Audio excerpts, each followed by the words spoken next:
Inilah 10 gebrakan KDM sebagai Gubernur Jawa Barat yang mengesankan masyarakat Indonesia. Kepemimpinan Kang Deddy Mulyadi atau KDM sebagai Gubernur Jawa Barat tidak hanya menggugah masyarakat provinsi terbesar di Indonesia ini, tetapi juga menarik perhatian publik nasional.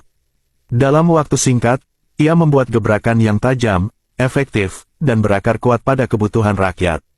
Berikut 10 gebrakan paling mengesankan dari KDM. 1. Pemangkasan anggaran operasional gubernur dan simbol hidup sederhana. Langkah pertama KDM setelah dilantik adalah menghapus atau memangkas berbagai anggaran non-esensial, seragam dinas sebesar Rp150 juta ditiadakan. Perjalanan luar negeri sebesar Rp1,5 miliar dihapus total. Perjalanan dinas dalam negeri diubah dari Rp1,8 miliar menjadi Rp700 juta. Ia menolak menggunakan mobil dinas mewah, memilih mobil pribadi, dan menolak pengawalan berlebihan. Dalam konferensi pers awal jabatannya, ia berkata, gubernur harus hadir sebagai pelayan rakyat, bukan bangsawan anggaran. Pesan moralnya, ini bukan sekadar penghematan, tetapi pesan moral bahwa pemimpin harus memberi teladan. 2. Realokasi anggaran Rp5,5 triliun untuk program rakyat. KDM melakukan audit menyeluruh APBD dan menemukan Rp5,5 triliun anggaran yang mengendap pada program yang tidak berdampak langsung pada masyarakat. Langkah korektif dilakukan, dana dialihkan ke pembangunan ruang kelas, rumah sakit, infrastruktur desa, dan bantuan sosial. Kegiatan birokrasi seperti BIMTEK atau bimbingan teknis, dan studi banding luar daerah dibatasi keras. Langkah ini memperlihatkan prinsip dasar KDM bahwa anggaran harus menyentuh rakyat kecil terlebih dahulu. 3. Lonjakan anggaran jalan dari Rp600 miliar ke Rp2,4 triliun. Selama 10 tahun sebelumnya, anggaran jalan provinsi hanya berkisar Rp600 miliar per tahun.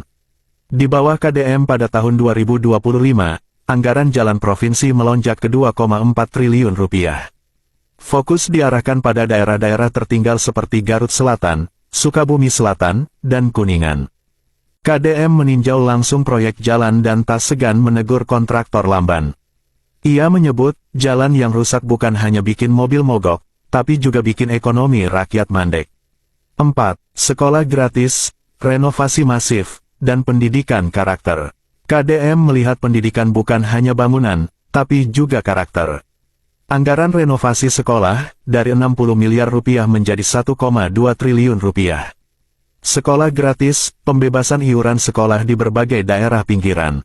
Program, sekolah rakyat, untuk anak-anak yang drop out, berfokus pada keterampilan dan kedisiplinan. Ia juga mengusulkan retret karakter bagi remaja nakal, bekerja sama dengan TNI, tokoh agama dan praktisi pendidikan. Retret ini dimulai di Purwakarta, Bekasi, Cianjur, dan Subang untuk remaja rawan. 5. Akses listrik untuk rakyat miskin meningkat 17 kali lipat. Banyak warga miskin di pelosok Jabar belum menikmati listrik. KDM menaikkan anggaran dari Rp20 miliar menjadi Rp350 miliar pada 2025.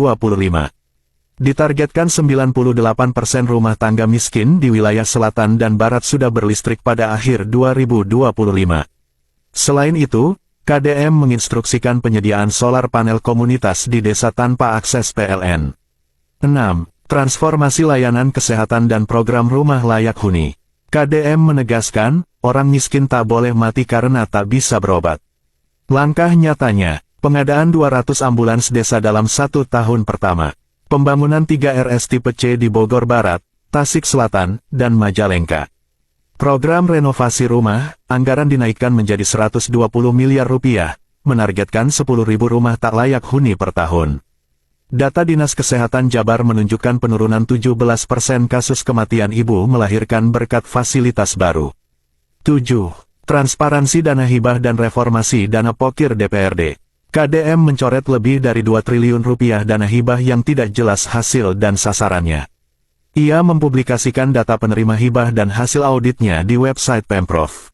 Sistem digitalisasi pengajuan hibah diberlakukan agar bisa dilacak publik. Langkah ini membuatnya mendapat tekanan politik, namun rakyat memberi dukungan luas. Media menyebutnya, gubernur yang melawan politik anggaran kotor. 8. Normalisasi kali gabus dan solusi banjir Bekasi. KDM turun langsung meninjau kali gabus yang menjadi sumber banjir besar di Bekasi. Menggandeng Pemkot Bekasi, BBWS, dan masyarakat lokal untuk melakukan normalisasi dan penertiban bangunan liar. Memprakarsa iuran gotong royong 500 miliar rupiah jika pemerintah pusat lambat. Tindakan cepat ini mengurangi durasi banjir 2025 dari rata-rata 3 hari menjadi 1 hari di titik rawan. 9. Retret karakter untuk anak-anak bermasalah barak militer. KDM meyakini bahwa anak-anak nakal bukan untuk dihukum, tetapi dipulihkan. Maka ia meluncurkan program retret 3 hari di lokasi edukatif seperti pesantren alam dan tempat latihan TNI. Anak-anak didampingi psikolog, tokoh agama, dan guru motivator. Program ini terbukti menurunkan angka tawuran di Bogor dan Subang sebanyak 27% dalam 6 bulan menurut data Dinsos Jabar 2025. 10. Pelestarian budaya Sunda dan kolaborasi antar kepala daerah. Melalui program, Jabar Ngariung, KDM mengajak semua bupati atau wali kota untuk duduk bersama tiap bulan dalam rangka, menyusun program bersama antar daerah, pertanian, pariwisata, UMKM, meluncurkan festival desa di tiap kabupaten, menampilkan seni, kerajinan, dan kuliner tradisional. Langkah ini memperkuat solidaritas daerah dan menghidupkan budaya lokal sebagai basis pembangunan.